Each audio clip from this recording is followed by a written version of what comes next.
Go. Hi, I'm Alina and I'm in 8th grade. Today I'm going to be reading Ada Twist Scientist by Andrea Beaty. Ada Marie, said not a word till the day she turned 3. She bounced in her crib and looked all around, observing the world but not making a sound. She learned how to climb and make her big break, with a trail of chaos left her in wake. She ran through the day, chasing each sound in sight, and didn't slow down until she conked out at night.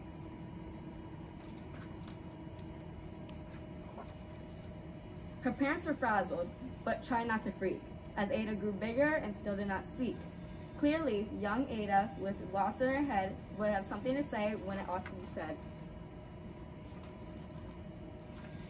That's just what happened when Ada turned 3. She tore through the house on a fact-finding spree and climbed up the clock, just as high as she could. Her parents yelled, "Stop."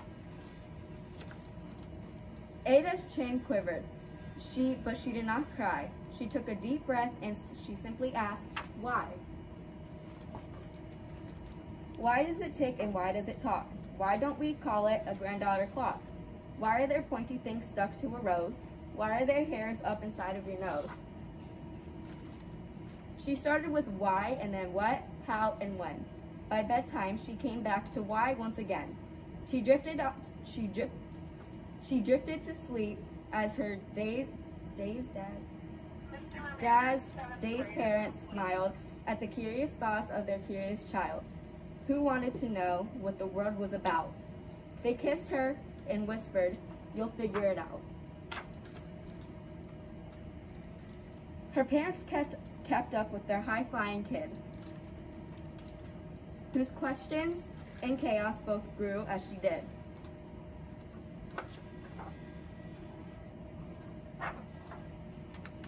Even Miss Greer found her hands were quite full.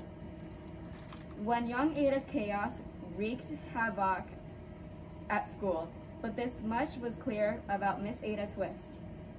She had all the traits of a great scientist.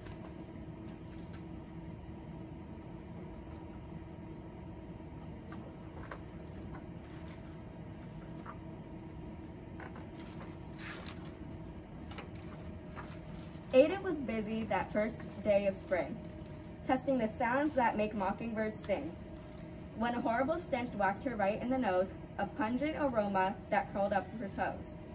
"Zowie," said Ada, which got her to thinking, what is the source of that terrible stinking? How does a nose know there's something to smell? And does it still stink if there's no nose to tell? She rattled off questions and tapped on her chin. She'd start at the start, where she ought to begin. A mystery, a riddle, a puzzle, a quest. This was the moment that Ada loved best. Ada did research to learn all she could of smelling and smells, both the stinky and good. One hypothesis Ada thought could be true. The terrible stink came from Dad's cabbage stew. She tested and tested, but soon Ada knew. It was time to come up with hypothesis 2. Then, zowie, the stink struck again. Just like that. Hypothesis 2. It's caused by the cat. The cat couldn't make such a stink on its own. It needed perfume and some fancy cologne. So young Ada tested. The test was a flop. She started again, but her parents yelled, "Stop." Ada Marie, to the thinking chair now, by the time we count 3. "Enough," her mother said her mother. "That's it," said her dad. Her parents were frustrated, frazzled, and mad. "Why?" Ada questioned. Her mother said no.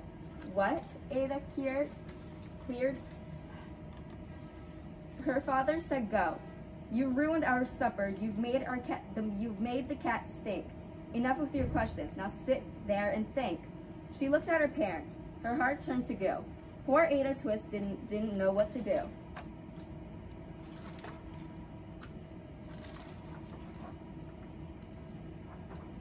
She sat all alone by herself in the hall, and Ada once more could say nothing at all.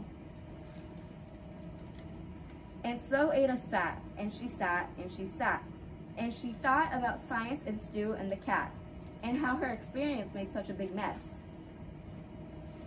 Does it have to be so? Is that part of success? Are messes a problem? And while she was thinking, what was the source of that terrible stinking? Ada Marie did what scientists do. She asked a small question and then she asked two. And each of those led her to 3 questions more, and some of those resulted in 4. As Ada got thinking, she really dug in. She scribbled her questions and tapped on her chip. She started at why, and then what, how, and when. At the end of the hall, she reached why once again.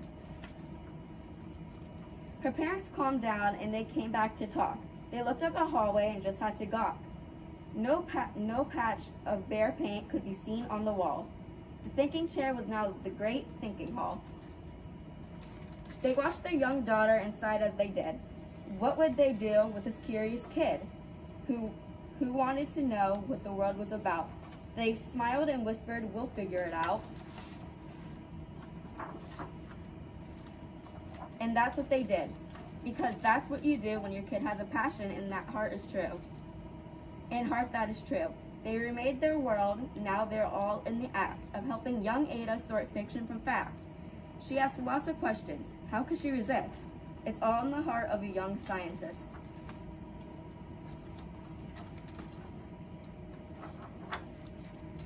And as for that smell, what can Ada Twist do?